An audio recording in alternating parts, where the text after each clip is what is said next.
Labonte jumped to the lead when green was waved, but spectators would only see Patty's number 47 make one lap. Engine failure caused a last-place finish. There were 6 lead changes among 5 drivers, but Darrell Waltrip took the lead for the final time on lap 42 and led until the checkered on lap 74. Labonte was second, about 9.5 seconds behind Darrell. Earnhardt followed in third.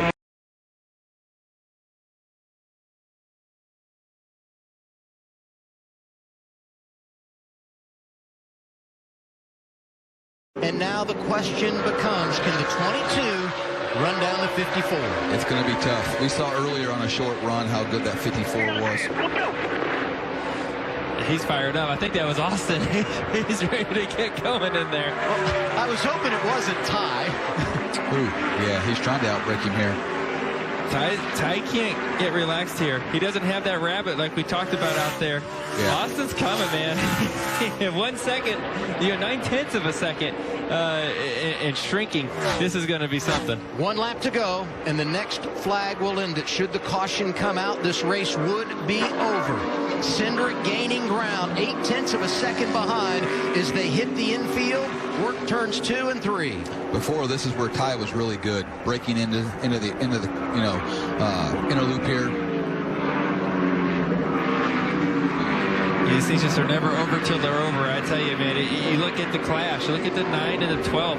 There was a pretty decent gap between them at one point, and it closed up a lot. As that second-place car has nothing to lose into these heavy braking zones, is going to try to get everything they possibly can get.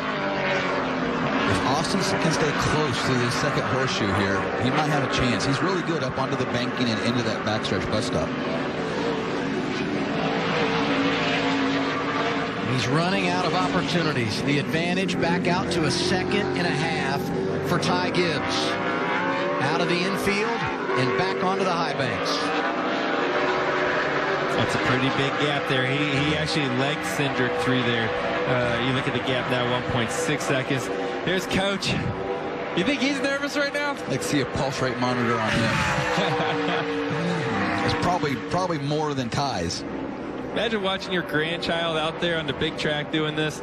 What a amazing feeling that must be. He's checking boxes, getting through all the challenging portions of this race course. Cindric getting it all through there, hitting the turtles on the exit. He did. And now turns 13 and 14. The front stretch chicane for Ty Gibbs. His grandfather is a legend. And at 18 years old, he's going to win in his first career start. Here's Ty Gibbs, a victor at Daytona. Calm and cool. Unbelievable. AJ's going to have to run low here. Briscoe trying to make it 3 wide. Going to outbreak him. He's committed. Hard on the brakes. He takes the lead away. Here comes the 16 back on the outside. Oh, he just ran him through the grass. They got Cindric on the outside of him. That was an incredible move. This race is not over, though. Smoking the right side there was Briscoe. Allmendinger's not happy with that move. I can promise you. More contact at the 22. Here comes the 9. Gregson's trying to move up to second. 22 may have an issue. 22, a lot of damage to the right front. Yeah, he's working that car back and forth, trying to see if he's got all 4 tires up. Oh, the 16 off the track. He's going to take second away. AJ Allmendinger falls back to third. Now Justin Haley takes that spot away. As this battle rages, the 98 of Briscoe has now a 10-car length lead coming to the white flag. Bring it home. The words coming through the radio for Chase Briscoe. The first ever running of the Xfinity Series on the road course at Indianapolis Motor Speedway. And the Indiana boy is going to win it.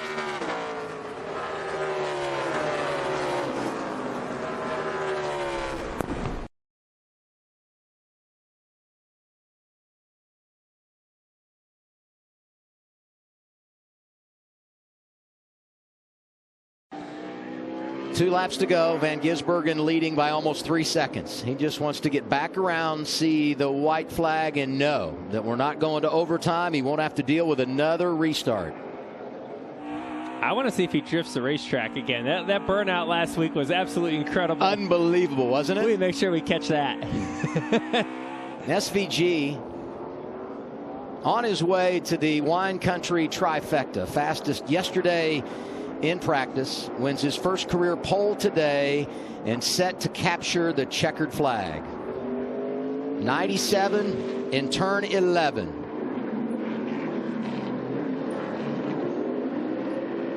He is impressive. 35 years old from New Zealand. Back-to-back victories for Shane Van Gisbergen. Ty Gibbs' life just got very complicated. SVG makes short work of Ty Gibbs. SVG, oh, Sam Mayer's around. Everybody scatters as Sam Mayer gets turned. Actually, turn number 1.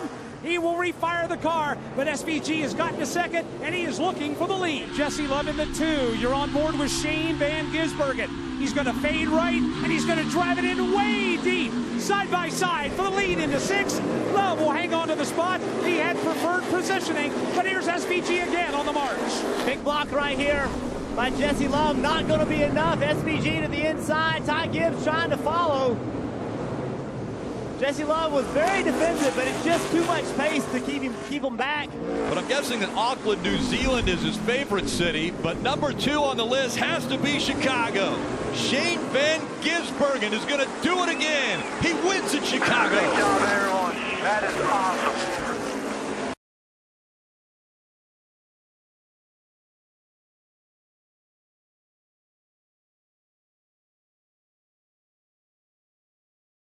White flag is out. 1 lap to go at COTA, sponsored by Credit One Bank. A.J. Allmendinger is leading William Byron the advantage under a second. Yeah, William's going to try to stay close here. Absolutely. If he can get through these S's and try to get him into turn 11, I think might be a good opportunity for him. If not, the stadium section is also fast for William.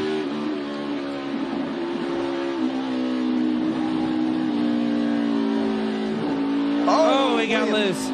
Gets real loose there. And that might have been all he needed. 17 missed the corner. 17 missed the corner. Nice and easy and braking. And that's what you want to hear from your driver and your crew chief. Hey, we got space. We're okay. Make the most of it. Nerve still there for Whitera.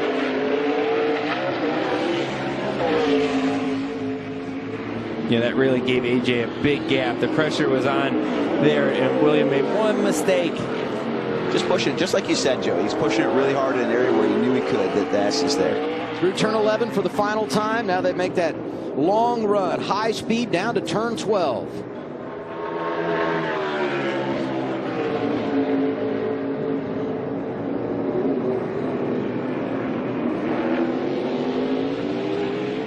While this is going on, Sam Mayer just got by Josh Berry for the 7th spot.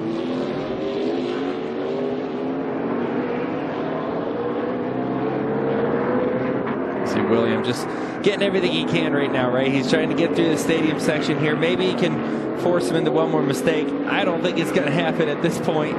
It's looking really good for AJ. A.J. Allmendinger started on pole, led a ton of laps, got involved in an incident on a restart and had to come from behind. He's managed it quite nicely. And these two have been the show today. 3rd place is so far back, over 12 seconds back. That just goes to show you how these two are the dominant cars of the day. Turn 19 up to turn 20. Here comes A.J. Allmendinger. The dinger is a ringer on the road. A.J. gonna go back-to-back and win again at Circuit of the Americas. Let's go! NASCAR Xfinity Series racing here on your home of motorsport. Let's get ready to go. Alex Tagliani, Regan Smith. We hit the repeat and re-roll. Let's go again at Mid-Ohio. See, Regan knew where that line was, and he wasn't going to try to go before that, able to stay side by side, but no. Tagliani, what a great move right there. Look at Ty Dillon in the 3. Draws alongside Chris Buescher. Now, Buescher will have the better line in the run-up to 2. Let's keep it all together, boys. Look at that yellow car a little further back. Dylan Lupton. Nice work in the 25, so this is a little more orderly. No craziness here, and it's a drag race down the back between Chris Buescher and championship contender Ty Dillon. Yeah, Buescher's going to have the preferred line now as they get down to turn 4 here.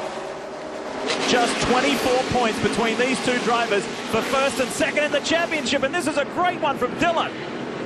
He's brought great form into this round of the championship, and he's continuing it, showing that he can cut it on road courses. It was a top 5 result for the 3 last week at Watkins Glen. Bubba Wallace, Jeremy Clements going side by side through turn 6. It looked like Jeremy Clements is going to make that pass stick. Chris Buescher is not pleased about losing that spot, and look at him rough Ty Dillon up. Just a couple of taps to get him off balance. In your tracks, half back. Yeah, this is a part of the course that there's really not passing opportunities, but you can use that bumper and make passing opportunities if you choose to do that. Looks like that's what Chris Buescher is trying to do. Less than 5 miles to run. Less than 5 miles between here and a victory for Alex Tagliani and Team Penske. And what Alex is hoping right here is that everybody plays nice until they can get back around. He wants to see that white flag. Oh, Chris Buescher. Chris Buescher had a little bit of wheel hop there. And that 60 Ford Mustang was sideways up into the keyhole. It was a good save.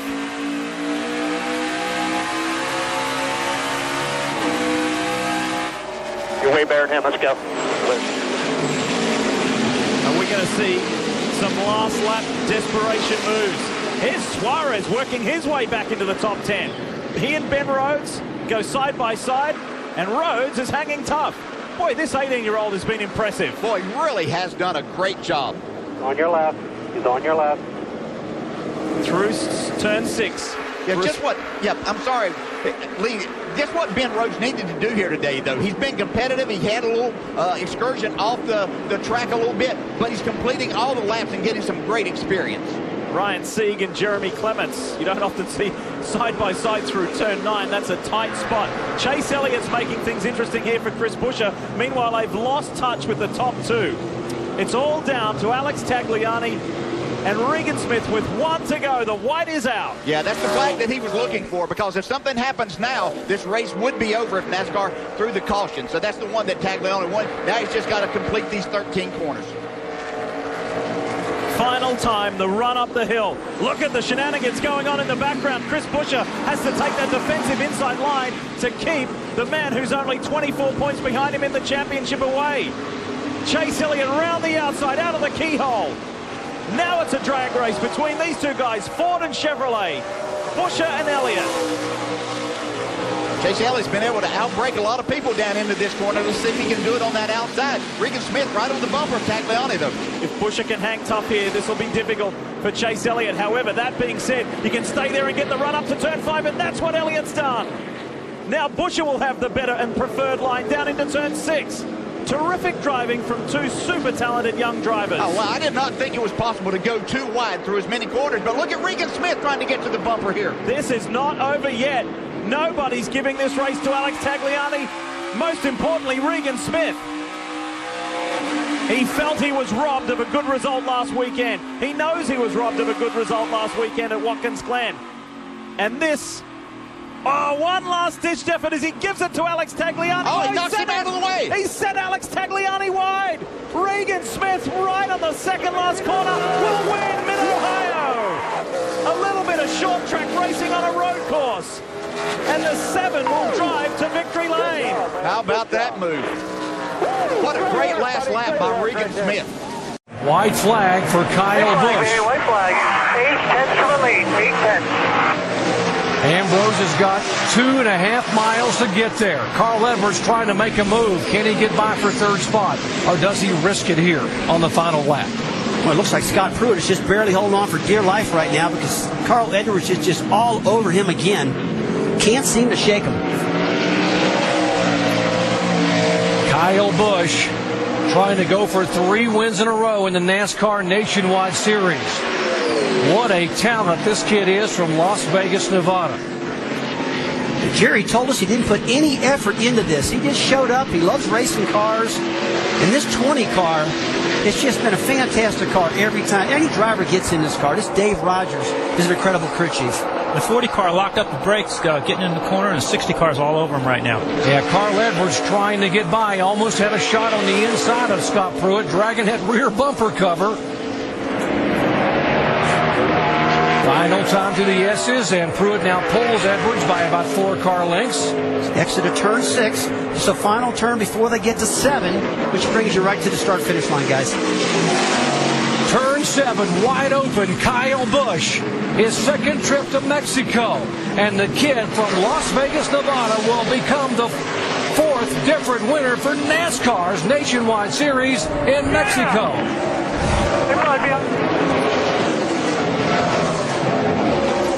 Ambrose finishes second.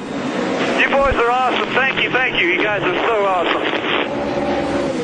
Scott Pruitt will get 3rd, Carl Edwards 4th, Patrick Carpentier 5th, Clint Boyer 6th, Scott Wimmer 7th, Brad Keselowski 8th, Mike Bliss 9th, and Stephen Wallace 10th. Oh, Kyle Busch in Mexico City, boys. That's what I'm talking about. David's to second, but the problem is the gap that you see up to Clint Boyer. That's a 1.5 seconds. And he's only got less than be 8 laps to go here this time by. Still, best finish of the season by far for David Green. Well, how about this guy Clint Boyer here, Wally, huh? Picked up his first win back in June. And you talk about a command performance today. Boyer has led 146 of the 242 laps that we have run so far.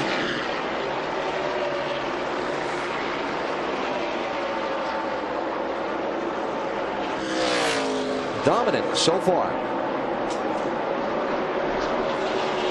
Car's been good.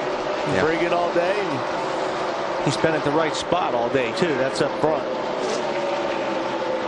Won the pole, led the opening run of the race up to lap 96. And just after the restart at wow. As they're bouncing off each other pretty hard right now. Truex and Yaley bouncing off each other, getting off of turn 2.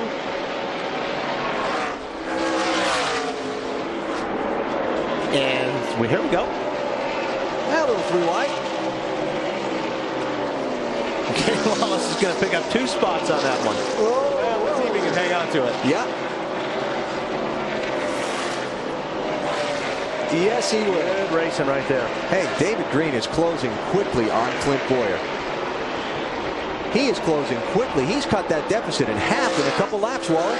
This is going to be close. Yeah. The rate he's closing, it's going to be tight at the checkers. Look at it. That's half what it was a minute ago. Well, he's 0.2 seconds faster that lap. And 0.8 seconds behind with 5 laps to go. It's going to be pretty close. Meanwhile, these 2 guys are going at it. Yaley and Truex. And that'd be for 4th and 5th now, instead of for 2nd that it was wow, a while ago. Truex is in the dirt up there.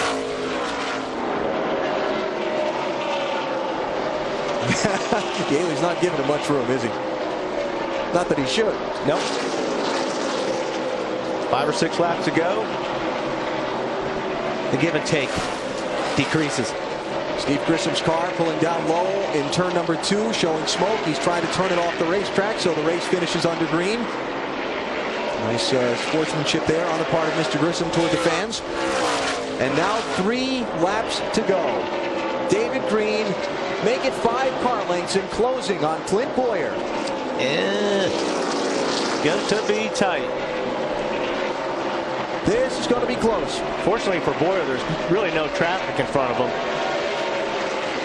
Wow, look at the 27 car just make up all that ground getting into the corner. I'm telling you, that car gets in better than anybody out there right now. Here he comes for the race lead, coming to 2 laps to go. Wow, that is strong.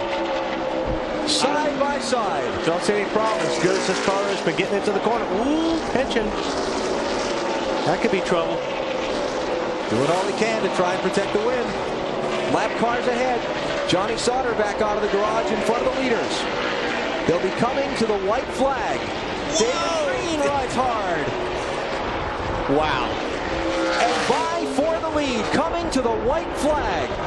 Fans on their feet here in Colorado Springs. 1 lap to go for David Green. What a rally. Boyer's trying to get to him if he can. But that is not going to work. In fact, Boyer had to jump out of the gas there, try to drive it hard off of 2, and David Green got away. Maybe Davey didn't show him everything this time. It's been a long time since David Green's won a race. October 2003, Kansas City, but he's done it in Colorado Springs today. David Green leads only 2 laps on the day, the last 2. And he's the winner at Pikes Peak. Good stuff. Coming up on overtime, 2 laps to go from the Charlotte Roval. Overtime presented by Credit One Bank.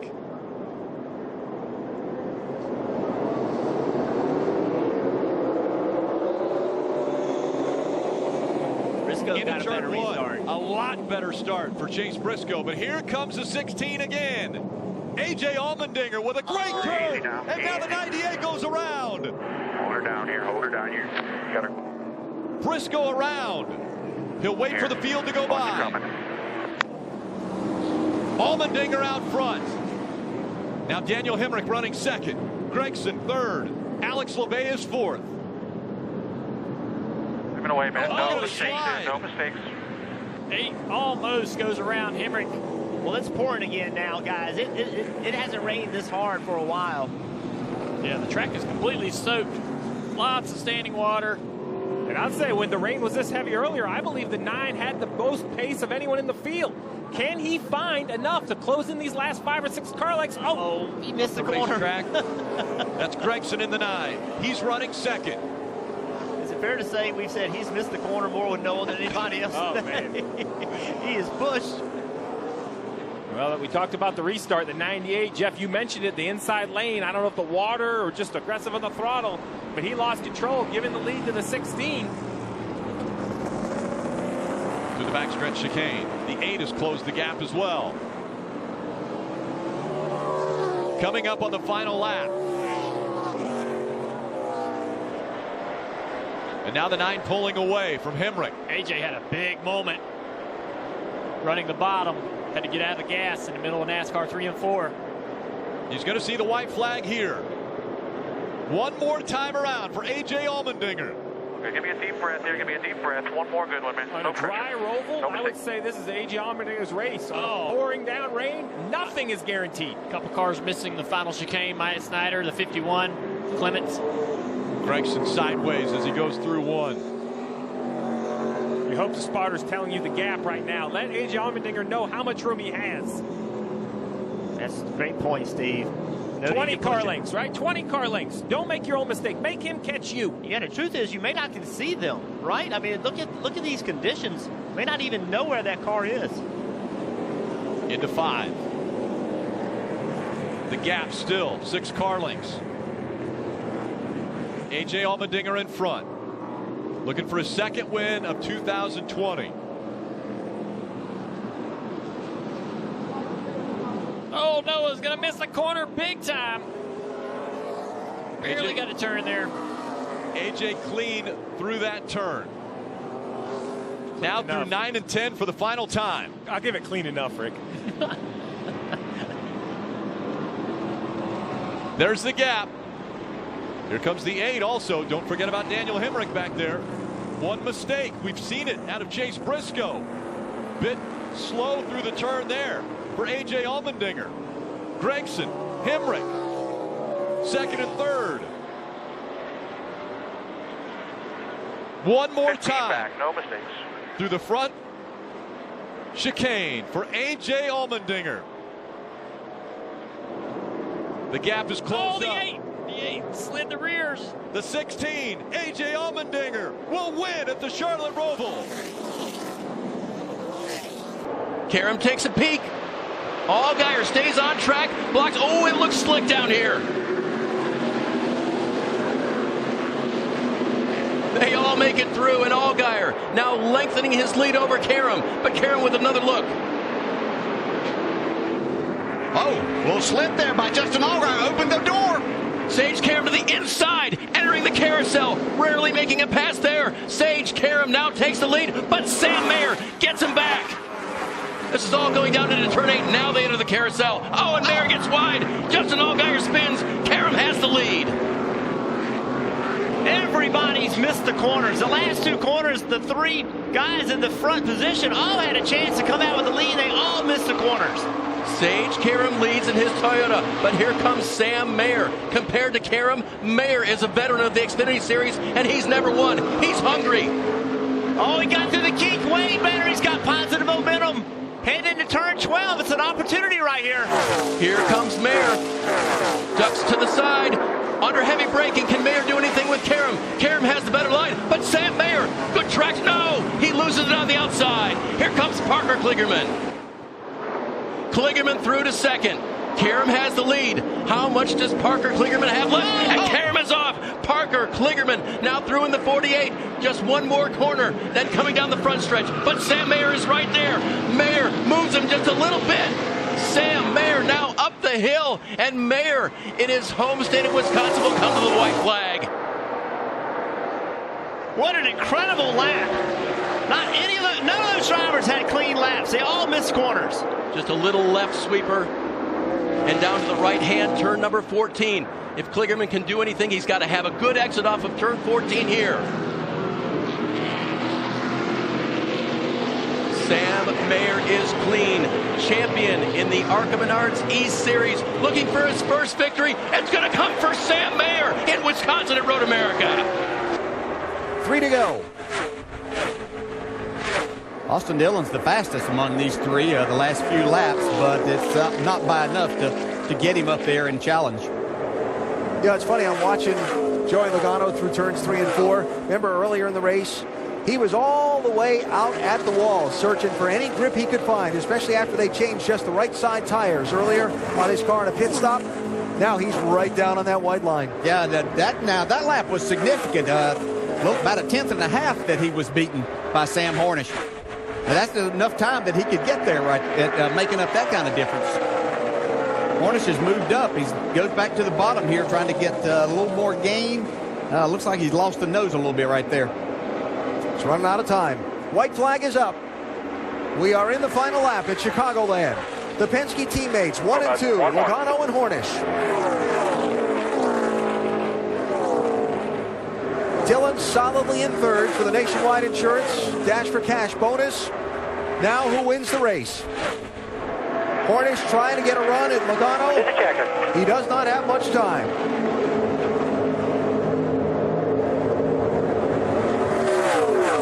The busman's holiday for Joey Logano pays off just like he wanted it to. Checkered flag and Chicagoland win for Joey Logano and Penske Racing. It's going to be a 5-lap shootout. We'll see who has the best restart here. The 54 again, Ty Gibbs, the 19-year-old. He's subbing for Kurt Busch tomorrow in the Cup Series race, but wants to get another win. It would be his 6th win of the 2022 season if he can beat William Byron. The restart so important. Byron on the inside, Gibbs on the outside, back up through the gears to go. A great restart for Gibbs. We'll see if he can make it work. To the inside, the 17 goes up the racetrack. He goes, and the 54 has to go very high now. Almost all the top 10 is off the course. They're 3 wide for third as everybody's jostling for real estate. Ty Gibbs is slipping in the corner. Byron goes wide to accommodate. They lean on each other in turn 4. Side by side for the lead. Larson thinks for a moment, 3 wide up the backstretch. Larson's going to push this 17 of Byron down into the braking zone. Here comes Ty Gibbs side by side. There's going to be contact. Both cars go spinning. Both cars are spinning out of the lead. Larson goes through AJ. Sammy Smith into third. Castralla now in 4th position. Now A.J. Allmendinger trying to take the fight to Larson. Larson did not think his car was good enough to win this race. He now has to change gears and go trying to make it happen against Sammy Smith. His crew chief just said he had the best car on the racetrack. He's sitting there in third. What can he make happen? Now a gift been handed to Kyle Larson. He's up front. A.J. Allmendinger very hungry. 4 laps to go now from the Glen. Sammy Smith looking for his first ever win running in the 3rd spot. But it is Larson up front. Impressive up through the S's. Too wide for the 17 and the 54. And now we see the 54 live at the bottom is backwards again. And then right here into the bus stop. You just know too wide, very difficult. The 54 drives it in and just gets loose. It takes the 17 with him. Larson comes through. Thank you, he says, and he takes the position. And William Byron spun Ty Gibbs out over here in turn 6. Both of them, at the back of the field, but William Byron expressing his displeasure. Back up front, Larson, A.J. Smith, Gralla. Great run for the Gralla team. Had to repair the left front of that car, and he's back. Larson knows, slides up the racetrack a little bit, but gets a pretty good exit here, heading to you, Jeff. A.J. Allmendinger finds himself to the front of almost every one of these races.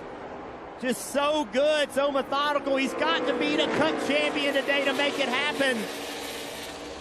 The window opened for these guys when the 2 leaders spun to the bus stop. Who can take advantage of it?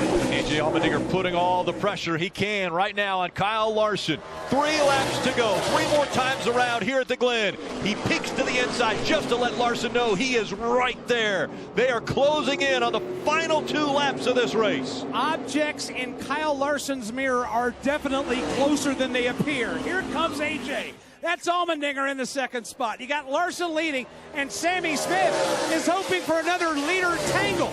Right now, they exit turn number 4. Larson is in control, but A.J. Allmendinger staying with him stride for stride. Larson and A.J. pushing these cars beyond the limit, sliding all over the place up to the S's. Larson's been here before. Lost at Road America late in that race. Was under pressure there. He just needs to gain a little bit more time between him and the 16 to fall into a place to where he can run in rhythm. Now he's got to play a little bit of defense, though, because Sammy Smith has closed that gap. Kaz Gralla has gotten up to 4th. So A.J. just can't chip it in there. He's got to pay really close attention not to make a mistake, because now Sammy Smith is there. It kind of changes the game a little bit for A.J. It's become a 3-car battle for the lead as Sammy Smith has thrown that 18 into the mix as well. Just in front of him, A.J. Allmendinger, the best it's ever been in the Xfinity Series on road courses, still holding on to 2nd, but they're all chasing Kyle Larson out in front. 3-driver breakaway for the lead and the win at Watkins Glen. You got Kyle Larson in the 88. You got A.J. Allmendinger in the 16. You got Sammy Smith in the 18, and they're slowly creeping away from 4th on back. Here they come now, up through the S's, clearing turn 4. Seems like the separation between 1st and 2nd is stabilized. Going to have to be mistake-free here. Lap and a half to go. A.J. really drives it deep, able to close in a little bit. Maintains that gap, closing even further. Lost a little bit right there in the carousel. Accelerates, trying to accelerate. You can see the car really not taking the throttle as he moves around the back end. He closed a little bit of that gap. Now he's got to try to outbrake. Good job braking into turn 6. Can he carry that momentum into 7? He did. He's closed this gap. Most of it's been under braking. See if he can do it into 7 right there. A little bit of an advantage for Larson. 2 car lengths separate the top 2. 1 lap to go. Presented by Credit One Bank. Kyle Larson has never won a road course race in the Xfinity Series. Can he change that statistic today? A.J. Allmendinger, he's won more than any other driver in the Xfinity Series. Final time out of 1. Final time up for the S's. Larson looks in the rearview mirror. They're lined up. He's got to be perfect for this last less than 2.5 miles. He'll cross turns 2, 3, and 4, and still keep them all in the rearview mirror. Kyle Larson, the man in command right now. A.J. is there. He's in striking distance. Trying to close even further. Both drivers really pushing hard. Look at Larson. Sideways. A.J. sideways down into the carousel. Only a car length separates the 2 leaders. Larson trying to get out of this corner better. Wants to look at the mirror and see himself driving away from the 16. Is there an opportunity right here for Allmendinger to overbrake, drive into turn 6, get into the back of Larson? Can't quite get there. See the car wiggling around. Did everything he could. One more opportunity for him into 7. Larson's able to drive away from him. Kyle Larson, after making some changes to the car, had to start in the back. He goes all the way to the front, and Kyle Larson's going to win at the Glen. Nice work. Appreciate it. It's overtime, brought to you by Credit One Bank. There we go. Up through the gears. Looks like Custer is jacked up by Reddick. Rear tires off the ground almost. Brushes the wall a little bit from Reddick. Cars down to the inside. Did you see that one coming? Here comes Reddick. Crossover move. He takes the lead in turn one. Look at that. The move. I love that. That was, I mean, it was like the right timing. It was like Cole was looking in the mirror and Reddick just carved out of there and completely surprised him. Lost him a little bit off one, but now he's going to block. And now Custer's got to deal with cars behind him. Huge switch. Remember, Reddick came down, got those 2 tires. That might be the difference. It was, right? Fresh left sides. It's amazing what that'll do. Or it's just Reddick is manhandling that thing. Wow. He is after the beast. He's doing it. Coming back to the white flag. Once we see that, the next flag will enter. Whether it's the caution or the checkers. 1 to go here at Pocono. Love the way they're trying to break the draft, trying to make sure that they don't get any extra speed. Look at that. Reddick, he lost track of where he was going down into turn 1. Brushed the right side up against the wall. Easy there, buddy. He is on it, man. He has been after it today. Look at this. What about that call by Randall Burnett to bring that car to pit road? Love that. And he still didn't get that clean exit off of 1, and Custer's got to run at him through the tunnel turn, through the tough bumps. Custer's at least giving himself a chance at it. What do we got here? They're going to drive down into 3. Custer could just go after his rear bumper. That's what I'll just go after his rear bumper.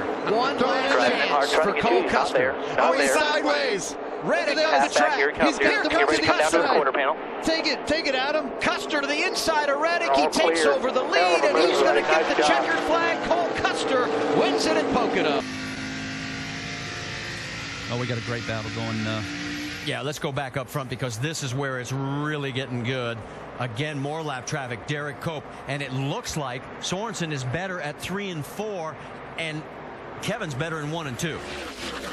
Both of these drivers are using every inch of the racetrack on the exit and getting awfully close to that wall. Cope gives plenty of room. The gap is 0.4 of a second.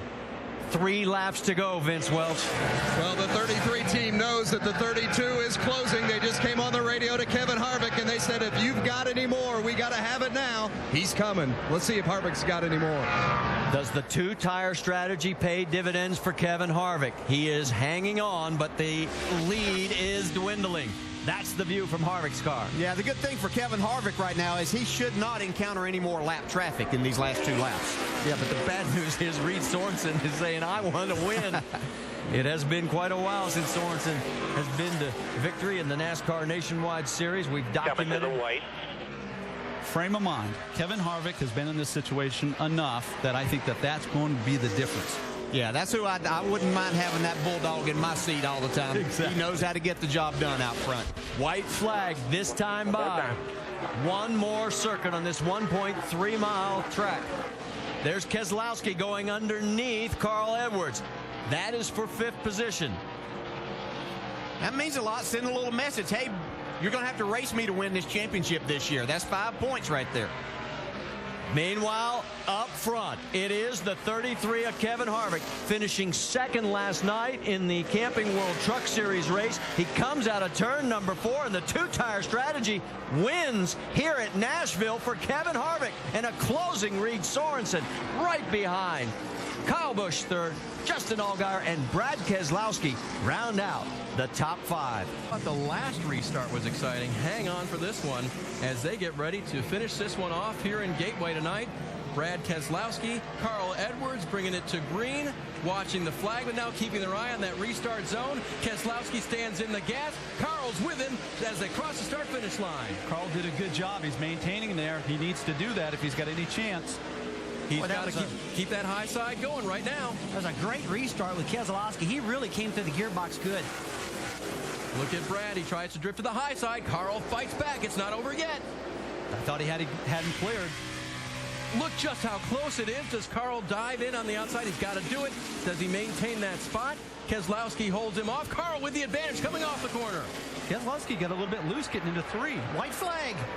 Shades of Atlanta for Carl's first Cup win. Right on your bumper. He White goes flag. to the One more outside, time. but he's got one more lap to deal with Brad Keselowski. Keselowski fights back on the inside. Whatever happens now, this race will be High touch. Keselowski gets into Edwards. They save it.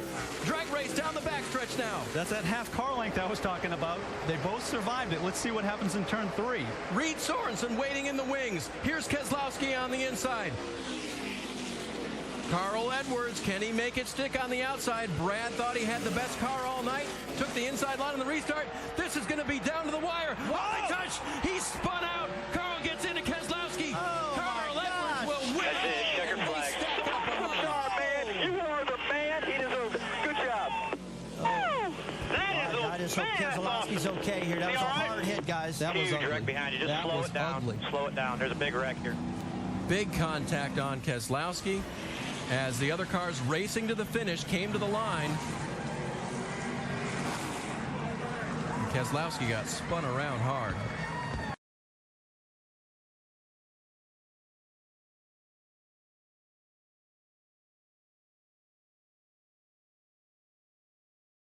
Started, it didn't take Tommy Houston long to get by Hamilton. Patty Moise brought out caution number 15 and then teamed up with Jimmy Hensley for the 16th and final caution of what was beginning to be a long night. With 11 laps of racing left, Bobby Hamilton and Elton Sawyer battled for second, but no one could catch Tommy Houston as he picked up his 3rd win of 1990. This is the final lap. Next flag ends the race. Cole Custer out in front of Justin Allgaier. Think about the day for Cole Custer and the irony of him getting the race lead on a restart where someone had problems making the corner because that's how he lost the lead. Justin is charging, though. It is not over here. It's not over yet, Adam. Allgaier's making a run for him here. And that last turn, you're vulnerable because you're going to have to protect the inside. And you know he's going to shoot it in there. And if you do protect the inside, he can move you. And, Allgaier feels like this is his race. I'll tell you what, it's going to be close. He can get a good exit right here down into turn 10. I don't know that he got enough. No, I don't know that you can make that shot here. Prior to last week, neither of these veteran drivers had won this season. We felt like they were contenders. Oh, he's trying. Get in there, though. He's trying. Allgaier wins it. Oh, and he go deep into the corner. Custer trying to do it today, but Allgaier is there. Final corner of Portland. Wow. He might get this. Custer out in front of Allgaier. Back to the start-finish line. What a finish. Cole Custer, first win of the year, comes in Portland, Oregon. Martin's definitely coming. He's closed down the inside of 7/10 of a second, or about 5 car lengths. Bobby Hamilton Jr. just in front of Martin Truex Jr. 6 laps to go. Martin was about 0.13 of a second faster that lap than Bobby Hamilton, so got a lot of traffic. You saw about 4 cars. These drivers will catch in about a lap or 2, so traffic could play a role in the outcome of this race. The Marines team watching anxiously. They see the gap that their driver has lost to Martin Truex Jr. 5 laps to go. There's an interesting observer, Martin Truex Sr., watching his son try to run down Bobby Hamilton Jr. Remember, getting to him is one thing. This is a very difficult racetrack to pass on, so getting by him could be something else.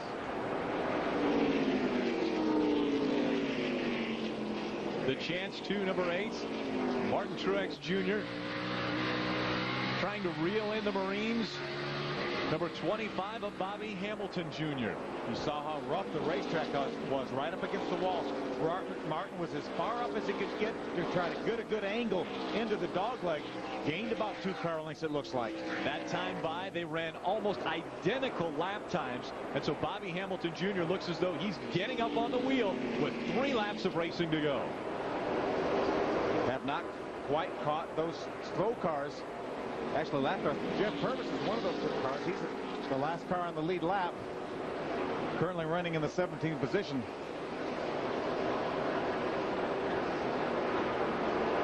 There they are exiting turn number 2. That was Bobby Hamilton's Jr. shouting words of encouragement to her husband.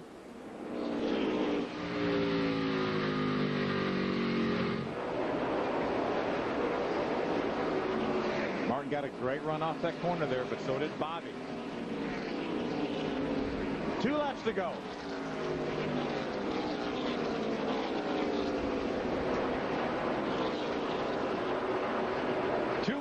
Martin Truex Jr., Bobby Hamilton Jr. Here they come to lap traffic. What a big break for Bobby Jr. to be able to catch that lap car of Mark Green on the back straightaway. Mark moved over to the outside. Bobby drove by on the inside. Did not cost him any time whatsoever. White flag comes out for Bobby Hamilton Jr. He's got some cars too wide right in front of Jeff Purvis, the 1 car. He's right on his bumper. Here comes Martin Truex Jr. on the outside. They're in lap traffic. Bobby Hamilton Jr. on the inside. It's a drag race down the backstretch. They come into turn number 3. Bobby Hamilton Jr. moves to the outside. Here comes Martin Truex Jr. as they come out of 4. And Martin Truex Jr. will take the checkered flag at Nazareth. What a terrific finish. Bobby Jr. drove in that corner a little bit too hard, slid up the racetrack into the lap car, and allowed Martin Truex to drive by for win number 4. Unbelievable finish in the Busch Series. Martin Truex Jr. claiming the victory, his 4th of the season. Jerry, he is outrunning Kyle Busch 3/10 like Andy said. He's reeling him in big time. He's going to get there. Look at him flying on the top of that racetrack. The 29 car, Jeff Burton, was frustrated about what happened at California. His car faded in the final laps. He said, this will not happen to me today. It is 4 car lengths. It is 3 car lengths. As the white flag waves, they have 1 lap. Can Jeff Burton get there? Well, he's not fading now. Jeff Burton is right there. It's a car length. It's a half a car length. He's making his ground on the top side of the racetrack as he goes to the top. Wide open on the top of the track. It's going to be a drag race right to the end. Here goes Burton on the high side. Busch makes the block out of turn 4. Burton squeezing high. They are door to door. Jeff Burton takes the win, and Kyle Busch slams the wall on the outside. Unbelievable. You saw the 29 of Jeff Burton.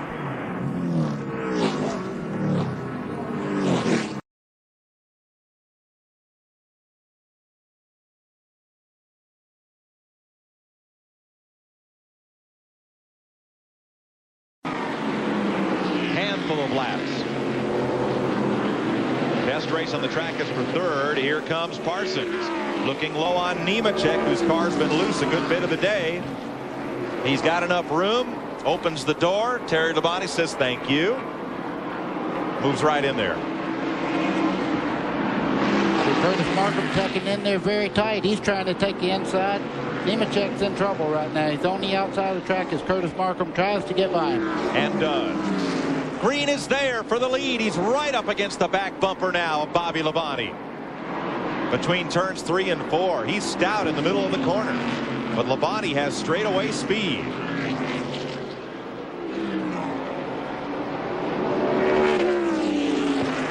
Starter holds the white flag. That's as close as David Green has been these last couple of laps. 1 lap to go. Does he have anything, Mike? Trouble, turn 4. Around goes Larry Pearson. All the way around. He grabs a gear and goes. We're going to race to the checker. Yes, the track is clear as they come towards the checkered flag. Labonte into turn 3. David Green comes right up. All but touches Labonte. Comes off the corner, and Bobby Labonte to win it. Good race. Good race. Phil Parsons, great job finishing 3rd. 99 laps in the books, 1 lap to go. Presented by Credit One Bank. Can Allgaier hold them off one more time? Into turn 1, final time here at the Indianapolis Motor Speedway. Justin Allgaier scampers away by 2 car lengths. Here's Tyler Reddick. He is poised, he's in position, and he is ready to pounce. The question is, has he fallen back too much? They're on the back stretch for the final time. I don't know if he has the help right now. He's definitely going to get the run, but it might just be too little, too late for Tyler Reddick. He gains on Justin Allgaier down into turn 3. Makes a move to the inside. He's not able to get there. Coming to you, Jeff. Yeah, just not enough help from behind for Reddick to get that run. I think if Allgaier has a good, clean corner here, it's going to be very hard for the 9 of Reddick to get there by the start and finish line. It's just not enough racetrack left. 2 car lengths separate the top 2. Justin Allgaier looking for his very first win at the Brickyard. Allgaier will win in Indy. The keep your eyes on the front two because of the dash for cash. Neither one is going to lift. Coming out of 4, pace car is in. And hold your breath because Brad slows him down and then gets on the gas, and he's first across the line. But Kyle is right there with him. But again, going into 1, it's a lot closer this time than the last. Leffler right behind, but again, Keselowski clears by turn 2. Bring it around. I don't believe he has anything for him unless he misses his marks and gets the thing real loose. He's trying on the inside. This time by, the white flag will be out. Brad Keselowski, 3/4 of a mile away from 75,000 big ones. Kyle Busch right behind him. Down the backstretch for the last time. Does Kyle have anything left that he can get underneath? They go into 3. Nobody else is going to contend for this. Hang on. Coming through 4. It is. Oh, and he turns him. He gets into him, but boy, he recovers and Keselowski wins. Unbelievable. He held on to that thing. That 75 was almost going down the drain right then, but he held on to it. What a finish. $75,000 bonus from Nationwide for Brad Keselowski as he picks up his 6th win in his 101st start, but none bigger than this. Yeah, that really put the 78 in a very, very tough situation. The top's hooked up here. They're going to roll down the back straightaway big time. They're going to clear the bottom lane. Now the move goes to Parker Kligerman. He don't have the run right now. No rule against locking bumpers for the Xfinity cars here at Atlanta. Something we have to watch at Daytona, Talladega, but it's not against the rules here tonight. We're going to see the white flag this time around. 1 lap to go, sponsored by Credit One Bank. Your leader is Austin Hill. And right now, Parker's got to be looking for the run. He's going to have to back up to the guys in front of him. He's got to figure out what car to back up to try to get the run on Austin Hill. Right now, Austin's got it blocked. There's no run from Parker. And remember, you can't go below the line on the inside. That is out of bounds. Here it comes on the top. He's going to get to his outside. Parker Kligerman going high. Help from Brett Moffitt. Daniel Hemrick shoving Austin Hill down low. Sideways. Can they hang on? Austin Hill wins once again. He goes back to back here in Atlanta as they crash across the start-finish line. That'll touch 16 cars only on the lead lap. Lyndon Amick, great run for Lyndon Amick in the South Carolina Tourism car. Pontiac in 16th spot, car number 35. There's Bobby Labonte being shown as the leader. 8 career Busch Series wins for Bobby Labonte. His first start in 1998. Tony Stewart normally drives the 44 car. As you heard Benny tell you earlier, as you see the move there for position, that is Trickle making a move inside of Elliott Sadler. That is for 4th spot with 5 laps to go. Tony Stewart out in Phoenix to run the Pep Boys Indy Racing League race tomorrow on ABC. And with 5 laps to go, Mark Martin is on pit road as we see McLaughlin and Robert Presley. Last week at Nashville, it was almost similar to this, but it was for the lead. Today, it's a battle for the 8th spot. Oh, what a great war these two waged last week, as you said, Benny, at the short track in Nashville, Tennessee. Labonte at 152 miles an hour that time by. Burton, Kenseth, Trickle, and Elliott Sadler. Blaze Alexander making a move. Clear all around you. Blaze Alexander was a lap down. Remember, he got the lap back and has now fought his way up to the 13th position. Just getting Okay, there are the leaders coming by. That's a whole group of cars that are battling for position with 3 laps to go. Wondering if that lap traffic could have an impact on this finish. With 3 laps to go, if the pack in front of them really start to race hard, they'll be a factor. Because as fast as Bobby and as Jeff are running, then they'll catch him pretty quick. Bobby's really good by himself on a clear racetrack. In traffic, he has to check up, and it just depends on how the traffic plays out. We saw it work to Bobby's advantage last week, or 2 weeks ago in the Winston Cup race when he caught Dale Jarrett in traffic and passed him. It could work to his disadvantage today. Nick Trickle has taken 3rd spot as you watch us battle the front 2 cars. Trickle, who finished 3rd in both Busch Series events at Darlington last year. There are the leaders, Labonte and Burton. And right in front of the leaders with 1 lap to go, we got some guys that's fighting for position. Kevin Grubb, Buckshot Jones, Lyndon Amy. White flag is out. Final lap at Darlington, the Diamond Hill Plywood 200 about to be history. Jeff Burton is dominating the day, but it is the Pontiac of Bobby Labonte running up on slower traffic.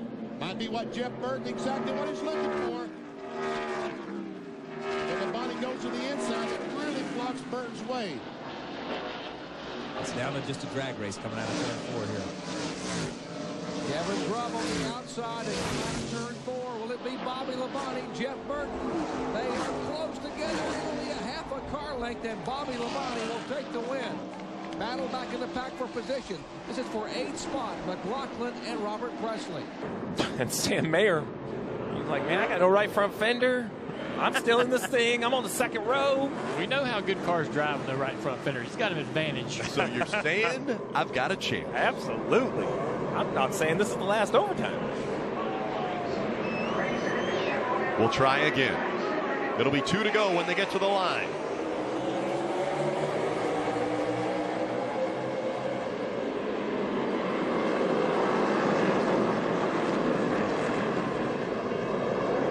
Gregson with a great restart. Now the 22 up to 2nd. One more time around for Gregson when they get to the line. Noah's got to get that car back to the bottom of the racetrack. Cannot show Austin Cindric the inside lane. Sam Mayer to the inside for 3rd, the 18 car. Cindric mentioned how badly he wanted a grandfather clock. What will he do in 3 and 4? Up the racetrack goes Noah Gregson. Here comes Cindric to the inside. It's a drag race. Cindric and Gregson's going to win. Flag, hell yeah, dude. Yes! Yes! Thank you, guys. A shot to make it into the championship 4. It's overtime, presented by Credit One Bank. Hill on the inside, Creed on the outside. Back to the gas they go.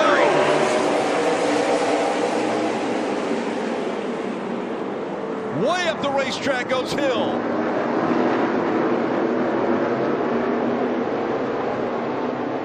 Creed into the back of the 21. He doesn't push him up high enough, but here he comes. He gets to the inside. The white flag's in the air. One more time around. The 7 got into the wall. Now Creed pushing the 21 up the racetrack. They're side by side. Creed has to win to make it into the championship 4. He's never won in the Xfinity Series. They smoked the tires. Here comes the 7. Contact made. The 7 of Allgaier on the inside. Creed. Allgaier's going to win in Martinsville. And they wreck on the front stretch. Big contact. Sam Hornish Jr. trying to get 4th from Elliott Sadler. Nice run for the 12. And right behind them, Sadler's rival for the championship, Ricky Stenhouse. Remember, they were only 4 points apart starting the night. Finish ahead of him, you're gaining points. Yeah, Sadler was right there. Looked like he was going to take over that 3rd spot from Kevin Harvick, but his car's gone away here in the last few laps. Yep.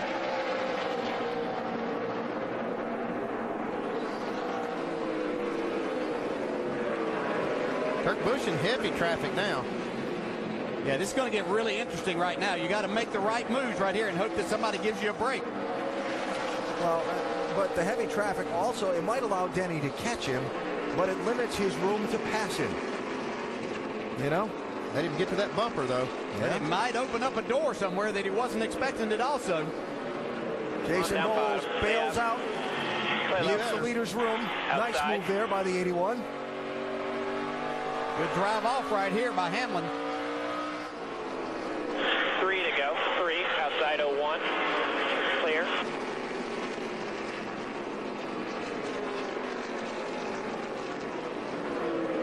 This is going to be close. Rotate that line straight off. Outside. Right here's where Denny Hamlin is so good getting back to the throttle. Oh, man.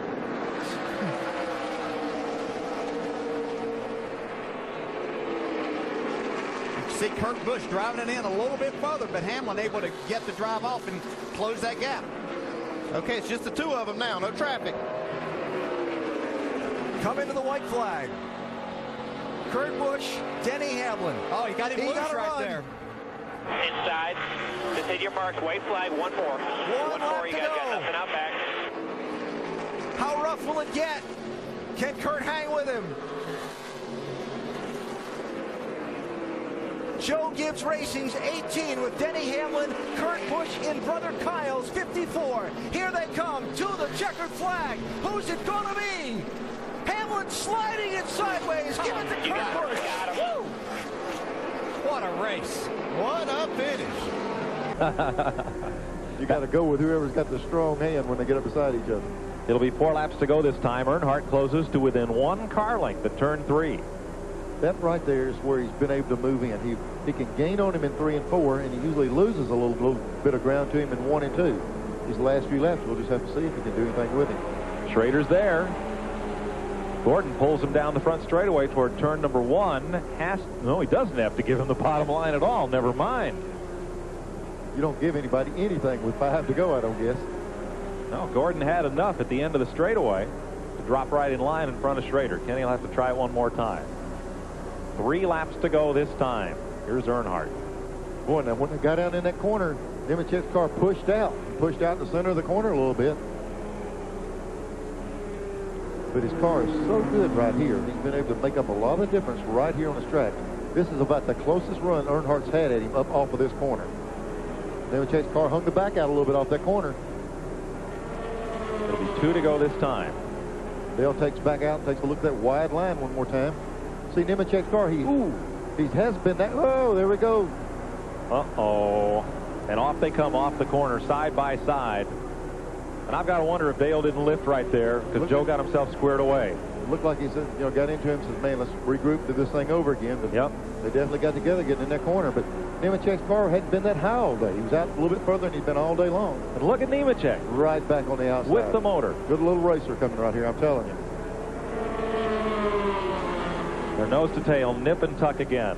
Well, in track and field, they call this the bell lap. They ring the bell at 1 lap to go. And that's the dinner bell. Here they come. Earnhardt back on the inside. White flag's out. This is the last lap.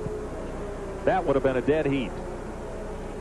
Would have been now right here before Nemechek was able to get away from him, pull him down this back straightaway. See if he can do it again. Back straightaway, Earnhardt pulls away. Nemechek's going to be right with him entering turn 3. It's going to be right to the wire, I'm telling you. Nemechek up high, Earnhardt down lower. He's been strong, scoots away. Now, does Nemechek have the power, and can he get it down? Off of this corner is where Nemechek's really made a run. Here he comes to the wire. He's going to beat him to the line. He's going to win it. Joe Nemechek picks up the victory, win 2, and for 4th place behind Todd Bodine, Jeff Gordon holds off Kenny Schrader and Bobby Labonte. This crowd at Myrtle Beach Speedway is not using their seats anymore. They are standing up. No telling what will happen. We've had a wild afternoon here on TNN Motorsports. I can tell you that catching Jimmy Spencer will be easier than passing him. I'd rather take a bone away from a junkyard dog. 10 laps to go. Jimmy Spencer out front. Bobby Labonte and Kenny Wallace slowly slipping back. They're running out of time. If they've got an ace to pull off the bottom of the deck, they better do it in a hurry. Yeah, they're running out of laps, but I tell you, anything can happen on a short track. One slip and they're buying. 2 weeks ago, the fat lady was whimpering up to give a few notes for Jimmy Spencer, and when he crashed, he's probably starting to do a little bit of vocal stretching right now, but still waiting to sing here in the checkered flag, which will come in 8 laps. I got news for you. Bobby Labonte knows it. Look at him come right back up on Spencer. Bobby Labonte, as they work around Bobby Dotter's 08 car, and Jeff Green in car number 16. Bobby Labonte starts to close in. He told me one time, buddy, he prides himself on being able to gain 1 or 2 positions in the closing laps just by getting up there and gritting his teeth and climbing on that steering wheel. Well, we'll see if he's telling you the truth. He don't need but 1. Bobby Labonte and Jimmy Spencer battling in the closing stages of the Carolina Pride Budweiser 250. Live TNN action coming from the Myrtle Beach Speedway. There is Labonte. He reaches the back bumper of Jimmy Spencer's car. Across the stripe, 6 laps to go. Man, what a race. Look at this. And there's Kenny Wallace climbing back into the fray. Spencer's being real careful right now, but Bobby Labonte is actually running a little bit faster in the corners than Jimmy is. Labonte just a tad lower. Flashing across the start-finish line. Once again, 245 down, 5 to go. Trying to work by that slower car. Spencer uses it as a pick. That's the Richard Lassiter car. Oh, look at Tracy Leslie. He's running near on all of them now. 4 cars battling for the lead with 4 laps to go. Jimmy Spencer, Bobby Labonte, Kenny Wallace, and Tracy Leslie. Wow, I'm going to tell you what, Tracy Leslie is the fastest car on the racetrack right now, but I'm afraid he's going to run out of laps.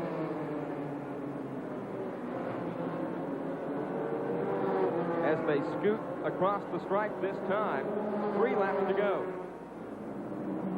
Jimmy Spencer came from 3 laps down to hold the lead with 3 laps to go. Right now, he's got his fingernails on the cliff, and he's holding on for dear life. This is white knuckle time here, and you hope the guys behind you are not going to turn you around. Bobby Labonte once again reaches the back bumper of Jimmy Spencer. 2 laps to go. The lap car may come into play here. Down the back straightaway, the Third Devil in-car camera, Kenny Wallace in third. Out of turn 4, the white flag will come out for Jimmy Spencer. He's trying to hold off Bobby Labonte and Kenny Wallace. This is for all the marbles in the Carolina Pride Budweiser 250. Spencer slides up the racetrack. Labonte taps him just a bit. They're on the straightaway in the backstretch for the final time. Labonte now looks to the outside. Going on the outside. Spencer tries to ride him up the racetrack, down to the stripe. Hey, all right. Spencer wins by 3/4 of a car length, and his crew, as you might expect, goes crazy on pit road. Labonte nicked the wall in turn 1. As he crossed the start-finish line, a valiant effort at the end. Bobby Labonte suckering Jimmy Spencer. I'm going inside, I'm going inside. And when it came down, he went for the outside, didn't make it. But they're very happy. Jimmy Spencer wins the race today, the 35-year-old out of Berwick, Pennsylvania. It's his 5th career BGN win, his first since 1989. That last victory came right here at Myrtle Beach Speedway.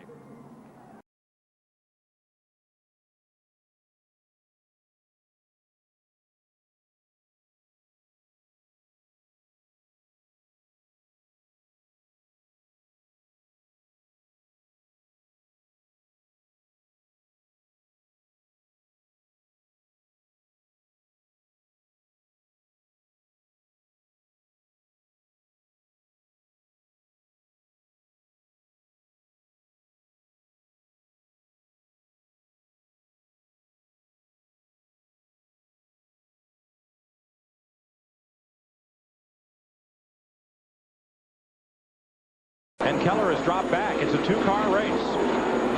Yeah, I thought Keller might get up there and really be the spoiler, but he seems to be really pushing bad up off the corner now. It's funny how these cars will do. They'll be driving perfectly, and all of a sudden they start doing something they haven't done all day, pushing, get loose, whatever. 3 to go when they come back to the line. They're catching the car, the 74 car, lap car of Chad Little here. He's looking up top, and he's 2 back. Looking up top, and he's 2 back. Here's a 74. 3 more laps, Ken. 3 more laps. Man, this is when you really are. Your heart's pounding. Your hands are sweating. You know you can't make a mistake. You got that guy right on your back bumper. You got to drive hard, but you can't overdrive. And Kenseth is there. He could be close enough to loosen up Green in this corner, and when they come around, it'll be just 2 laps to go. He can't drive it in. He drives it in that deep. He pays the price off the corner, Darrell. It helps him a little bit, but he can't make the pass doing that. It puts him late getting back to the throttle. It pushes up the track all the way up to the top, and while he's up there messing around, Green's in the throttle going on. A lap and a half to go. I believe these lap cars, if they'll just move over out of these guys' That's a good line right there off the corner, buddy. A lot of traffic now. Now this is going to hurt. Here's a 7 car right down where Green likes to run, and there's a bunch of cars up ahead. Looking outside. Kenseth, though, taking the long way around. Here's Dale Jr. Come on, slow car on the bottom. Got the white flag. All clear. Last lap. He's gonna make a dive. Kenseth's gonna go into turn 3 for all. He gets all the way on him. He's on him. Green got a wheel Right there with him now. He's right with him. Too low. Everybody's moving over. There's Dale Jr. moving out of the way. Now that slow car, the 25. Kenseth's going to take it on the outside. He's going to try to get a run on him, go up to the top. But he stays on the bottom. Dale's trying to get him loose. He's all the way on his rear bumper. On the white line. He got him loose. Hug him up. He's looking inside. Looking inside. Man, wow. Matt Kenseth did everything but turn Jeff Green around. And Green gets the checkered flag and his second win of the year. Race car is off. Coming to the Geico restart zone, maybe one last time. They've got to get to the overtime line. Ryan Preece fires off the 20, trying to win at Iowa. Brian Scott now looking down to the inside of the 3 car. Benjamin clears him. Preece, Benjamin, Scott running out front. Wow. Benjamin with a little bit of contact all over Ryan Preece. They make it to the overtime line. Coming back to the start-finish line for the white flag. Kyle Benjamin with a nose ahead. Who will have it at the stripe? Preece will have it. White flag is out. 1 lap remaining in Iowa. I'm going to tell you, Ryan Preece and Kyle Benjamin have put on an exhibition here of how 2 young drivers should race each other. This is phenomenal. Benjamin got a great restart. Ryan Preece fired off perfect. Great run by these guys. Ryan Preece said, fate will tell me if I meant to do this at a bigger level. Fate has decided. Ryan Preece is going to win at Iowa. Biffle is 3rd, Keselowski 4th, Vickers 5th, and Brian Scott is in 6th. That's the top 3 rows. Green flag is back out, and we are going to find out who's going to win at California. Whoa, look at them diving underneath. Ruderman way off the pace. Everybody gets around him. Biffle trying the inside. Okay, he's got into him. He's got the lead. He loosened him up, and now he's going down low. And there goes Joey getting shuffled. The last time Joey led over 100 laps, he ended up losing the race. Could it happen again? Well, Biffle's got a mirror full of Kyle Busch right now. And here comes Keselowski. Remember, Dodge hasn't won a race since 2007. The white flag, this time by. Kyle Busch to the high side here. Biffle shuts the door on him. 1 lap remaining. 2 miles here. Man, I'm telling you, that 18 is up underneath Greg Biffle at start-finish line. It looks like it's going to be a shootout between these 2. Down into turn 2. Kyle on the low side. Biffle drifts up high. Here comes Busch. Right behind him, the 22 of Keselowski. He's trying to get in the mix. Though. The 22 could have a shot here also. These guys side by side. Joey Logano trying to get back. Here he goes, down low. Can he hold it? Through the turn 3 area, through 4. Look out, 4 cars going to be dicing for it, heading for the stripe.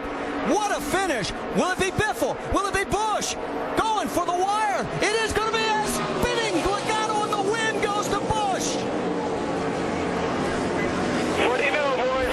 Holy cow, what a What finish. do you know? Woo! My goodness. Let's see what Shaw can do, if anything. Boy, he had an idea, didn't he?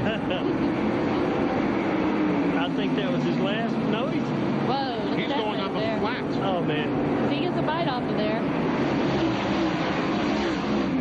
That's for the win. Randy LaJoie ahead of Dale Shaw. Randy needs to protect that. You know, if it happens again, Randy's got to get down there. Regardless of what happens, what a run for Dale Shaw. Got to protect that, Randy. There you see 7th place behind them. Joe Vesey, Jason Keller, Dennis Setzer, all of that battle ongoing. Kevin LePage, the 88.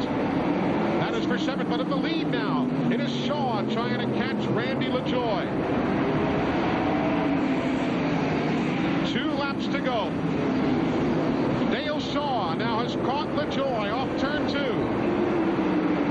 Randy's got to get.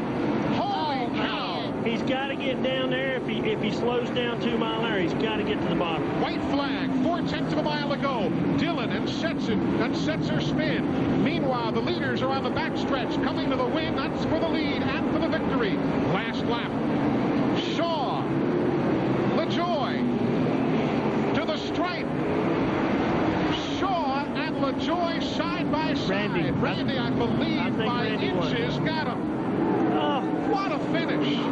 What a finish. Third win of the year for Randy LaJoie. And has Dale Shaw's stock ever shot through the roof? Well, he's got to feel good about himself. I mean, there's nothing to be ashamed of there with that second. The crowd has showed up here in Kentucky, rather sizable crowd. We just about packed last night before the rains came. The pace car is going to be pulling off onto pit road. They'll be completing lap 197 at the green flag. Leaves 3 laps to go, single file, because we're under 10 laps to go. 10 cars on the lead lap, led by Todd Bodine, then Greg Biffle. Tony Raines is third, Scott Wimmer fourth, Scott Riggs fifth, Jamie Murray sixth, seventh Kerry Earnhardt. Then it's Kenny Wallace, Shane Hall, Ricky Hendrick. Here we're getting set to restart this race. All right, there's a line up here on the outside wall. It'll be in this area, and that'll be where they're supposed to restart. All right, so Todd Bodine on the restart. Green flag comes out. Bodine gets a little bit of a jump on the Granger Ford of Biffle as they pour off into turn number 1. Tony Raines finds himself in a battle for the third spot with Scott Wimmer. But Todd Bodine now. Here is Biffle looking to his inside as they move on to the back straightaway. Biffle got a great run out of turn number 2 there, and Bodine gave him the inside. Bodine didn't have a choice. He was running the outside groove. Oh, Todd got up out of the groove there. That right there is going to cost him the race. And they come back down to the line. 2 laps to go. Todd Bodine 2 car lengths in back of Greg Biffle, a gap that is growing. So Greg Biffle takes an opportune yellow flag, may turn it into yet another victory. You know, see out the back view, he's pulling away from Bodine. Biffle locked on the bottom of the racetrack. Todd Bodine not nearly as fast. And then just behind them, you see a battle for 4th spot. Scott Riggs trying to move underneath the Siemens Pontiac. It looks like for Scott Wimmer. You know, we put a little bit of speedy dry down there. That was the reason they had the caution. I wouldn't be surprised if Todd picked up some of that running high through 1 and 2 on the restart. Todd Bodine now trying to mount a final challenge. They're down to the stripe. The white flag is now flying at Kentucky. Side by side, the battle for 4th. Wimmer on the outside. Scott Riggs on the bottom of the racetrack. Looks like Riggs will grab the spot. Here are the lead machines coming out of turn number 2 for the final time. Todd Bodine picked up a lot of ground as they hustle down the back straightaway. He'll take one last shot. Bodine now looking to the high side of Greg Biffle. Trouble. Jay Sauter's hit the wall. The caution flag is out. Here's the lead machines. Bodine on the outside. Once, twice. Down to the stripe as they bang. Biffle out of control. And down to the stripe. It looks like Todd Bodine, by 36 thousandths of a second, has won it. They hit once, twice, 3 times, and then again, Biffle's car cocked sideways, and when it did, perhaps the nose of Todd Bodine's machine beat him to the start-finish line. They announced in Richmond that next year this 6 car will run about 23 races, and Casey Kane, Jeremy Mayfield, and Scott Riggs will be the drivers next year. Dave? I know, Wally, you thought that wasn't much, but gosh, it's something. I'm just watching from up here, Dave, and seeing how fast that 66 car is. Very fast. But they got to cling to something, right? Yeah. There you go. There's always hope. Yep, 3 to go. We'll see what happens.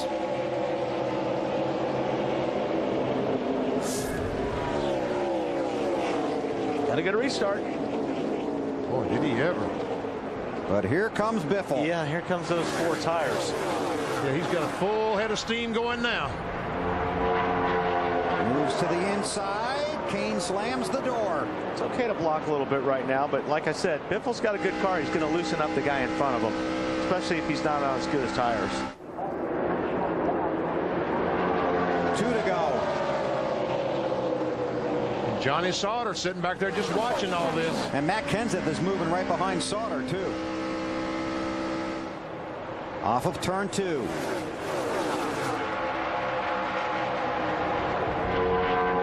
Biffle looking at the back fender of Casey Kane. Kane down low. Check the bottom, bud. Here comes Biffle looking on the inside. Dead even as they come to the white flag. Oh, and Casey Kane's not going. He's going to run hard on the outside. Biffle, he's still there. Loose. He's still there. Oh, whoa! I'll tell you what. What a job both of those drivers did. That was impressive. The beginning of the day, we talked about how this track has earned a reputation for producing close finishes, and here comes another one.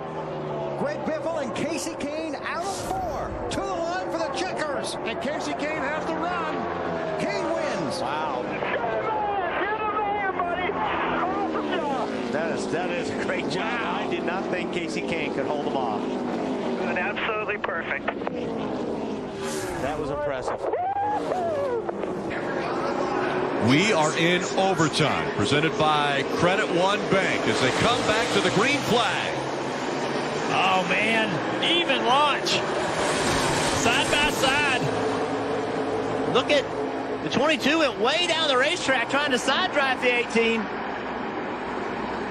Right here's where Hemrick needs to find a way to get into the gas a little sooner. The 22 takes that momentum.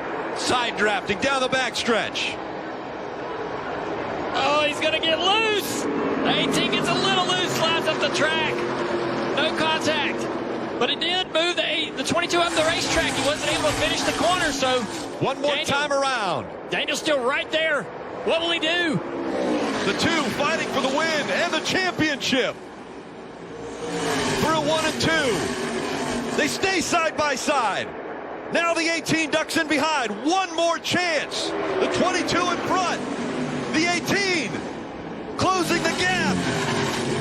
Out of 4. They're side by side. Hemrick's going to win it at the line. Daniel Hemrick just silenced the doubters. He's made his own history. Daniel Hemrick wins. He's the Xfinity Series champion. You got it.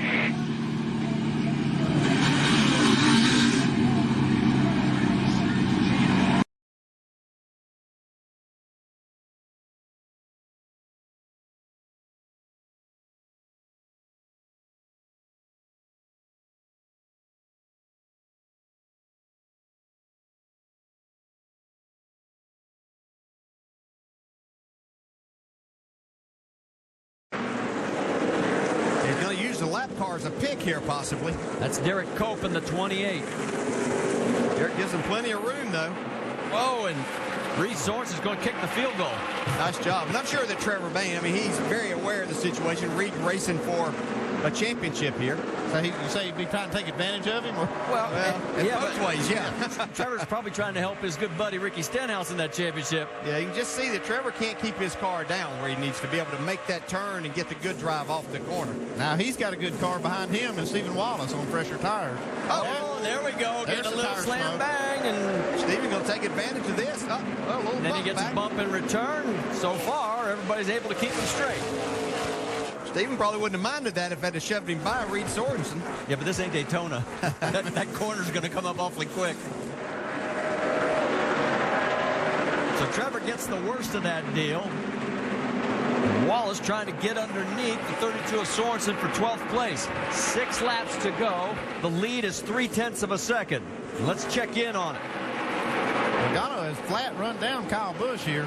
Well, we're going to find out if he's going to play clean or if he's going to play rough. Boy, see, Kyle really had the back end hung out right there. That loose situation they were talking about. This is Logano's opportunity right here. That's Joe Nemechek in front of him. Joe is lap traffic. He's 3 laps down in 21st. Side by side, the teammates. 4 laps to go. Nemechek still presents an issue. Can Logano use him as a pick? Is Logano going to be Mr. Nice Guy? Is he going to take it? You're going to have to get 3 wide right here. Oh, a little contact there. There's your answer. 3 laps. Yeah, that's what Kyle was looking for right there. That may be more difficult for Logano. He might have to use that bumper or fender he was talking about now. 2 laps remaining here at the world's fastest half mile. The teammates are duking it out. Kyle Busch looking to make more history. Logano wants a win at Bristol. Who's going to get it? White flag this time by. Half a mile to go. The race is between the teammates. He's there. How deep will he go? Side by side. Runs him up. Here they come for the stripe. Who's going to win it? It's going to be Kyle. It looks like it's going to be. Yes, sir. You Kyle Busch winning number 50. Number 50 that makes you the most winning in the nationwide. Good job. There's Robbie Gordon's car as the driver walks away.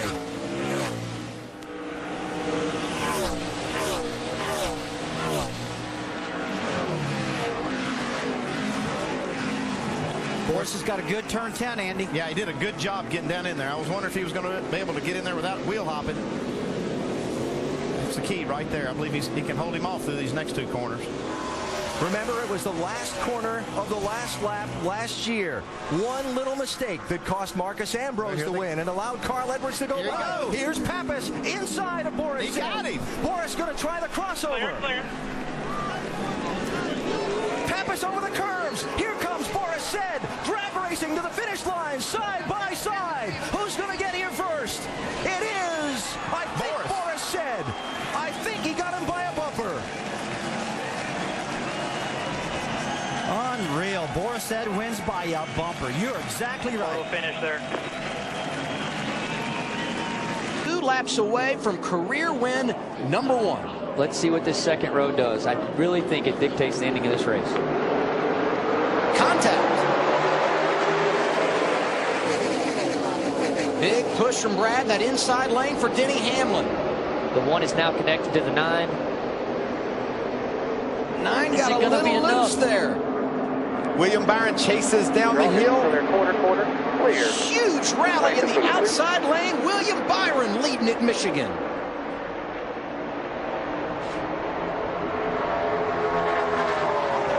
Handled like a pro. And there was intense. Denny Hamlin was putting a little bit of pressure on Byron, bumping him a little bit, trying to throw the rookie off. It didn't work. Both those guys in the second lane did a good job pushing, but the 1 actually caught his guy a little bit later down the track. 1 lap to go. Sponsored by Credit One Bank. Hamlin's got to run, Adam. Can he get Byron loose? Right, it's your bumper here. Yes, he did. Coming off of turn 2. Wow. Back, look at bottom. Inside quarter. Inside quarter. He's smooth up top. He's smooth up top. Up and out back. And here comes Elliott Sadler. Smooth up top. 2 back to the top lane. 3-man dance for the lead. Still there inside quarter. Quarter. Keep coming. Byron hanging on. Hamlin looking inside. Sadler's right there as well. Contact as they come off of turn 4. Back to the checker flag at the line. Denny Hamlin wins it by a nose. What a finish. Mark sitting there saying, look, I got a faster car than you have. I've outrun you all day. Why you want to bump sideways? Martin down on the flat. Took that car down to the apron. And here comes Benson. Well, I don't know. Well, you lose a little momentum, and look what happens. Getting tight, isn't it? Yes. David Green's there. Ward Burton 3 wide. Almost. Todd Bodine on the bottom. Folks, I want you to know this is for the lead now. This is not for second or third place. Mark got called out of position there, run down on the flat, lost all the momentum, and he's backpedaling right at the moment. He's done. Here come all these Busch Series regulars saying we're tired of you stealing our money. Yeah, that's exactly it. Ward Burton went past Grissom, Todd Bodine. Well, where are the Busch Series regulars now? David Green's the only one up there. No, Benson, the champ. Benson, excuse me. And the champ is second. And the champ ain't done yet, I don't think. I believe when the tires equal out, he'll be in pretty good shape. You watch the third place car of David Green. He is really getting around this racetrack, and he hadn't won in a while, so he's really hungry for a victory. He won national in March. He's sitting in pretty good shape. You know, Mike Wallace's car was better following than it is leading. I think you're right. I think he's picked up a little push in the lead like that.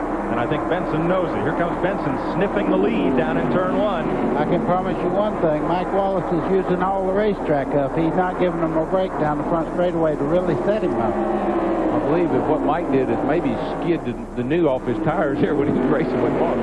Slipped the new off of it. 5 laps to go as they come by. This is going to be a barn burner, boys. Already has been. 5 to go, and I'm up on the edge of my seat. Darrell, where would you want to be in these 3 cars in the lead right now? You see how Mike Wallace got in the lead, and you see how he stayed there, don't you? That's exactly that's where I want to be. Well, it's now a 5-6 car battle for the lead. Boy, David Green almost got in the back of Benson there in the center of the corner. Benson pushed up just a little bit. Green on the bottom, Todd Bodine drafting along, and Green is not strong enough to make the move in turn 1. Do you know how many engine failures that 74 cars had this year? None. 3 laps to go. So what are you telling me for now? Yeah. Green is really quick getting into 3 over there, but I don't know. Oh, Benson got high off of that corner. And again, Green just isn't getting off turn 4 as well. Thought Todd Bodine was going to the outside. Todd Bodine's trying everything now, high and low, to get by David Green. I think David Green's having to hold up just a little bit, getting under Benson, getting into turn 3 over there. Boy, they're Your bottom, Erno, when did 72 get you? Oh, look out, Mike. You're listening to David Green's radio. 2 to go. Boy, Better looking. Here comes Benson. Oh, 72. Now, last time by, Mike Wallace was not strong in the middle of this corner, and Benson got right up to him.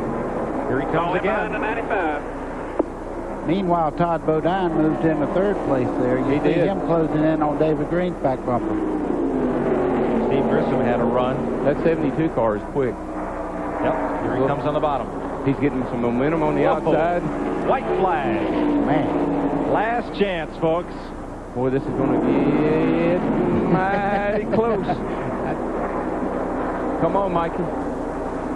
Benson's got one chance now, Mike. He's going down into turn 3. He's got one chance, and that's to get on the bottom side. They're going to be 3 wide. He's going up top. Time. He's got the room. 3 Wallace wide. thought he was coming time. for the bottom. They are 3 wide. Down to the line. Contact. And Bodine wins it. Is that a race or is that a race? All right. When Mike Wallace and Johnny Benson banged each other all the way to the flag, it took just enough momentum off them that Todd Bodine pulled a Ronnie Bouchard and snookered him to the flag. I've seen that act before. Oh, boy. See Benson's right front there where he got over. Well, I don't care. It was a great win for Todd Bodine. It's a great run for Johnny Benson, and Mike Wallace drove his heart out. Yeah, That's all great you can race. say. There's no loser in that 3. What a deal. I told you that 72 car could win some races with the right people in it. Yes, you did. Boy, you got smart in the last lap there.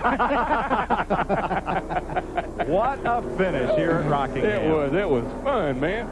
You guys have got nothing to lose. Look at it. You got Spencer leading. You got Mark Martin running 2nd. You got Jeff Burton running 3rd. They came to win the race. They're not racing points. They're not racing anything. They could care less. It's the last race of the season.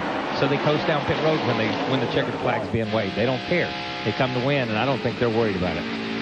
They all pitted on lap 115. We were under caution at the time, the 3rd caution of the day, so they had to go 85 laps. Right now, Jimmy Spencer's passed the car on the outside, and this is really, really hurting him. He lost a lot of distance and time to the 2nd and 3rd place car. He passed Ed Verrier on the outside down in 1 and 2. It's all he could do. And look there, how much closer that these cars have been able to get to him. You can visibly see that interval shrinking. Now I want to see if Ed Verrier becomes a factor for the 60 and the 9. See if he will pull down and let Mark Martin go by. They cut the distance in half that time from the lap previous. Now, as Mark Martin, it looks like they're going to get lucky and catch him on the backstretch and really not have to break stride in passing the Ed Verrier car. It'll be 7 laps to go, and you're exactly right, Benny. They catch him on a straightaway, at least a 60 car does. Now, here goes Jeff Burton by the 77. 7 to go as they come by this time. We'll check the interval. It was 71/100ths of a second last time by. We'll see what it is when they come by this time. 64/100ths of a second, so they gained almost a 10th of a second on Jimmy Spencer. Spencer, they're close enough now that Spencer's getting nervous, Kyle. They're close enough now that Jimmy's looking in the mirror and he may be thinking, I need to drive a little bit harder. I need to go in this corner a little bit harder. Spencer's caught traffic twice. He caught the 77 car and the 66 car right in the middle of the corner, didn't know which way they were going to go. If he's got a little bit of clear traffic and begins to stretch it out, or at least maintain it over the next couple of laps, then Mark and Jeff here are going to have to start racing for 2nd place. Mark Martin started back in 8th position, currently 2nd. 2-time winner in 1998, including the last outing in Busch Series at Atlanta, the Steel 300. And Jeff Burton just glued to the rear deck of Mark Martin.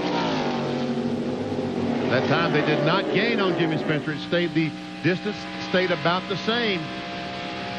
And with almost a little over 5 laps to go, I wonder, can they all make it on gasoline? Is someone going to run out of fuel? Just there's easy Ed Spencer checking everything out. Ed doesn't look too easy right now. He looks pretty tense. They gained another 10th of a second on Spencer that time. 5 to go in the season finale. NASCAR Busch Series Racing.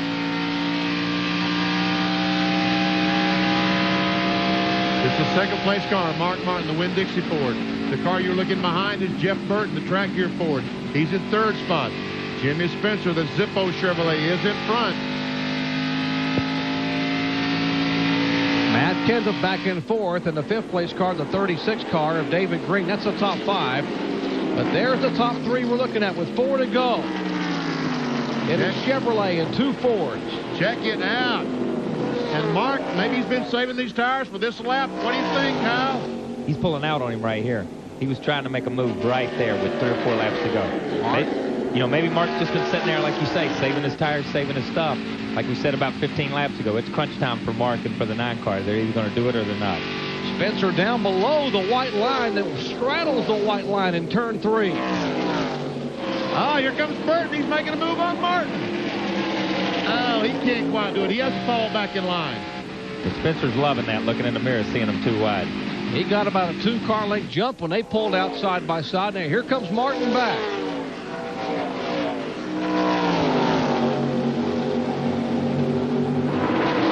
Oh, they got some slower cars in front of them. It could be a flare before it's over with. Have to see Mike Garvey slow. Looks like he's run out of fuel going to pit road. Oh, and Martin gets in the corner a little too hard. Goes up the hill, and here comes Burton. Oh, man. Now Jeff Burton.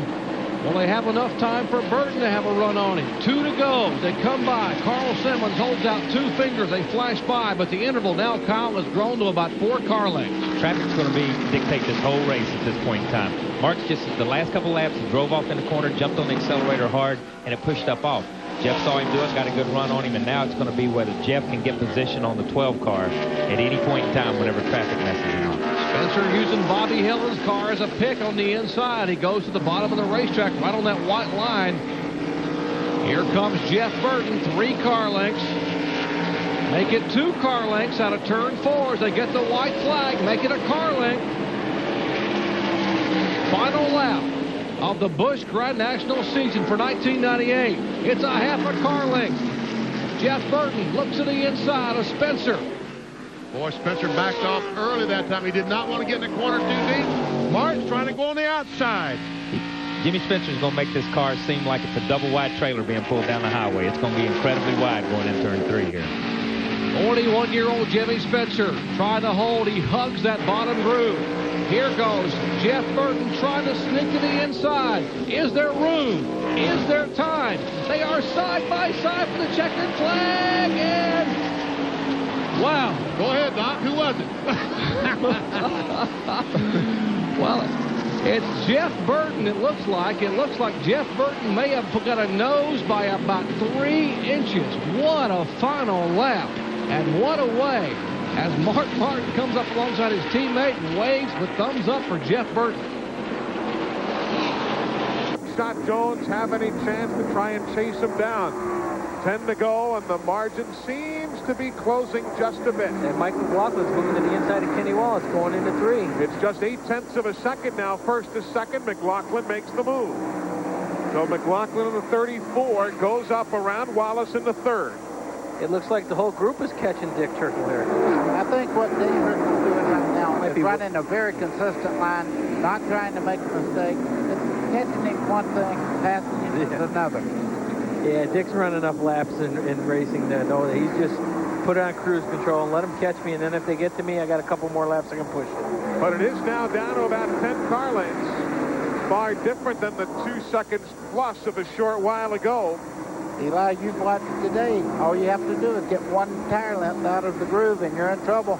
Trickle's trying not to make that mistake. Everybody else is going for the win, so are they going to catch him? It looks like Buckshot is closing in on him.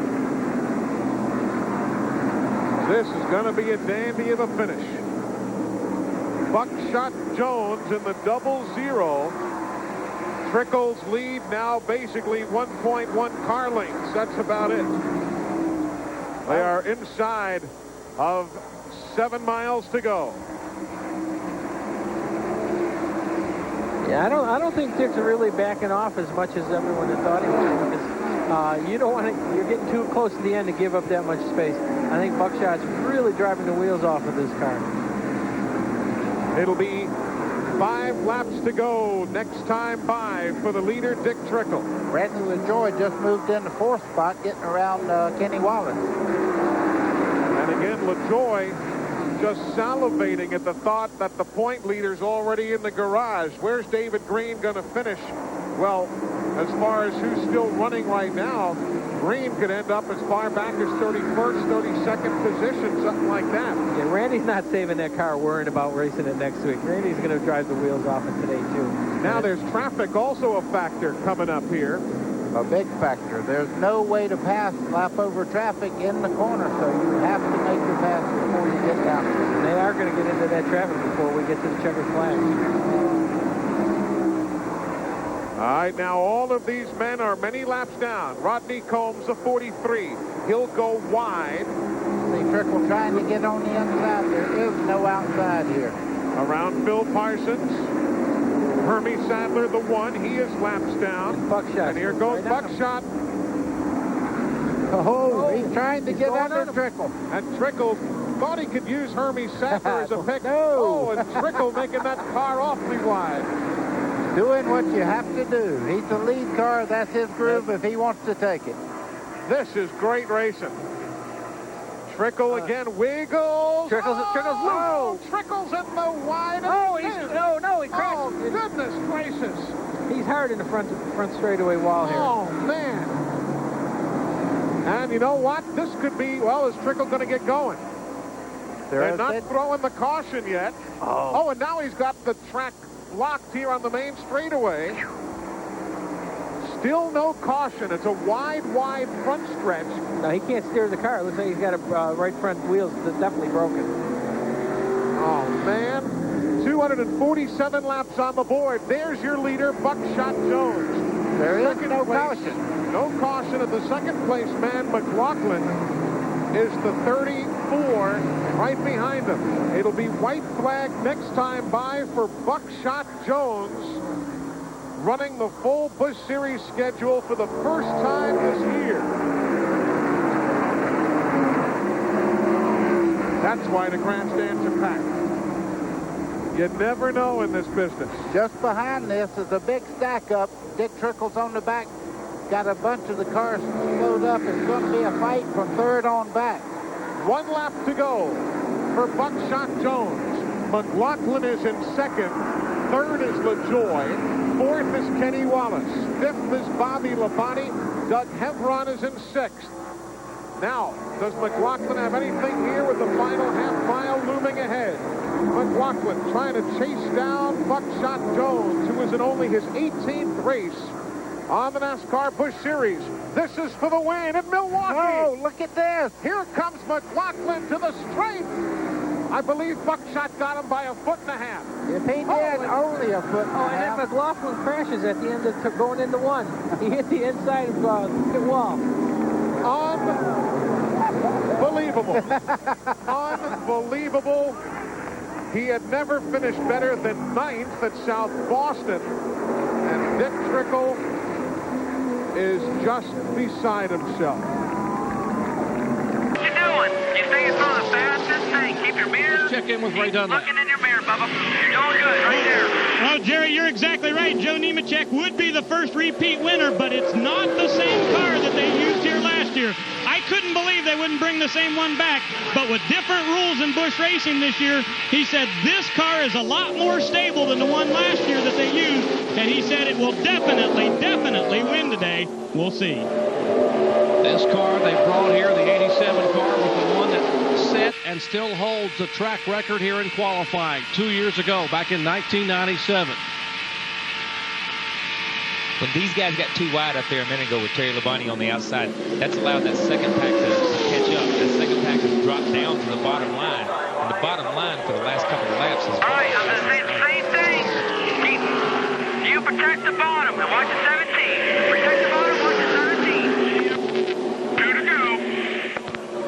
Over a dozen cars, inches apart, on 33-degree banks at Talladega. 2 laps to go. Just over 5 miles of racing. Can Joe Nemechek hold it off? Kenseth, the youngster, in the car number 17 in second. You keep doing what you're doing.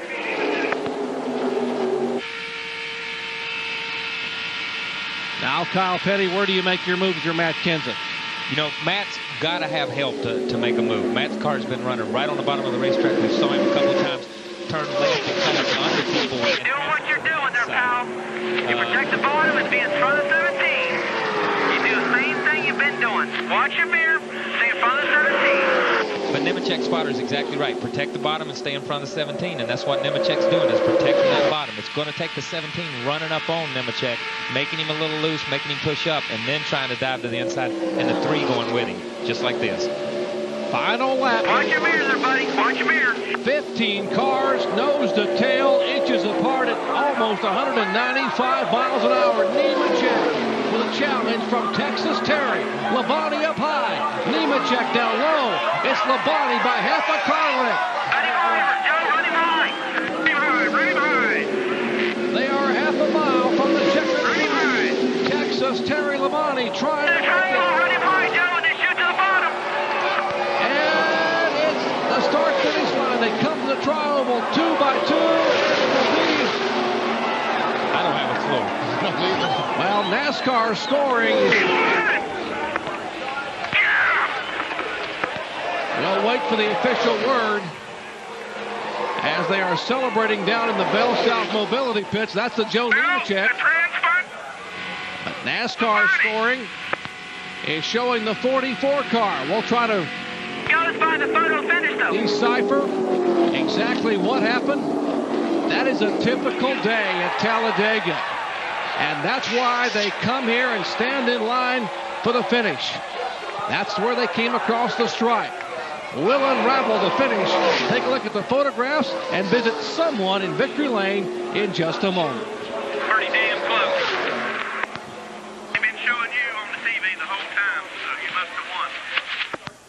Well, the last lap goes to the instant replay, not the transponder. Transponder says Terry won, but it's not down there. Spoiler check. Looks like a dead heat to me. Yeah, I don't know that angle, though. We're a little bit behind the angle, but man. The 44 is ahead right there. The 44 there. is ahead at the stripe, yeah. Yeah, the 44 is ahead right there.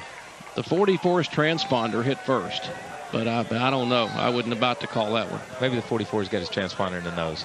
Yeah.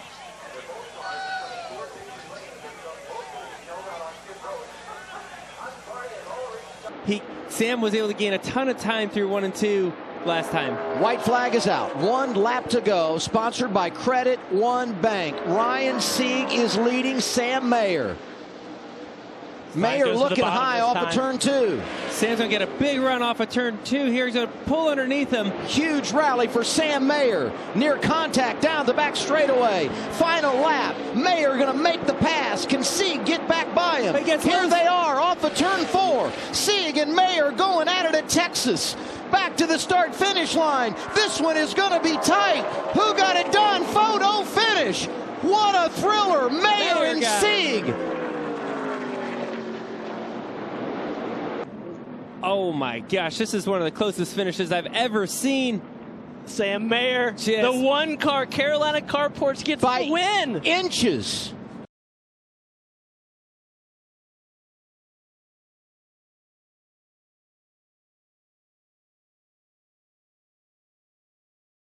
Today it's the rookie Tyler Reddick, who won last fall at Kentucky driving for Chip Ganassi, and here teammates helping one another. It appears Alex LeVay in the 36 is out of gas. Here we go. This is critical. Elliott Sadler's going to give him a big push. So does Ryan Truex. Nice start by Truex. They're going to be 3 wide before they get to turn 1. Not wasting any time. That's the potent 18 car of Daniel Suarez giving a push on the high side. Really good for Ryan Reed. That's Ryan Truex pushing him. Dead even here, guys. Hang on to him, boys. Advantage inside or outside in this situation. 16 and 11 broke apart a little bit. This is a solid push. Will be interesting to see what NASCAR has to say about this. I think lock bumpers. I think I see him popping it. I think he was on and off. Sadler lets him go. Now he's getting too far in front. Tyler's got to be really disciplined here. Manage these 2 lanes. Through the tri-oval. Got to get to the white flag. Tyler Reddick's been in this situation before. Next flag ends the race, whether it's the checkered or the caution. This is when you drive the lap of your life to get a trophy at Daytona. Oh, Tyler's getting really far in front. Elliott Sadler's going to lag back and get a big run here, but we also got the 11 and 24 forming up behind. Here comes one back. Taz Gralla. He's getting help. Coming to your mirror. Elliott's going to get position on him. What's Sadler the 11 to the inside. Ryan Truex look to the high side. Reddick still out front. Here comes the 16 of Ryan Reed. Oh, this is going to be a photo finish, guys. We're going to bring this one right down to the line. Coming off of turn 4. High side of the white car is Reddick. Trying to get his second career win of the season opener at Daytona. But to the inside, it's Elliott Sadler. A photo finish. Tyler Reddick's going to edge him out. And Tyler Reddick at the line pulls it off. Woohoo!